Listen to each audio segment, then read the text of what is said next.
संगीत करबू उदागिरी नारी बदन कमला स्वाद मधुप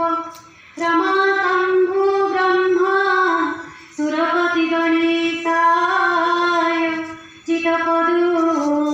जगन्नाथ स्वामी आरंभ होची आज भव्य जातीय उत्सव को उद्घाटन करेंगे ओडिशार लोकप्रिय राज्यपाल विशिष्ट विद्वान महामहिम प्रोफेसर गणेशी लाल जी आम स्वागत करुचु मंच में आम सहित सम्मानित अतिथि भाव उपस्थित अच्छा भारतीय साहित्यर साम्राज्ञी ओडिया साहित्यर लोकप्रिय लेखिका पद्मभूषण डॉक्टर प्रतिभा राय स्वागत करुचु मंच में अच्छा भारतीय भाषा संस्थान निर्देशक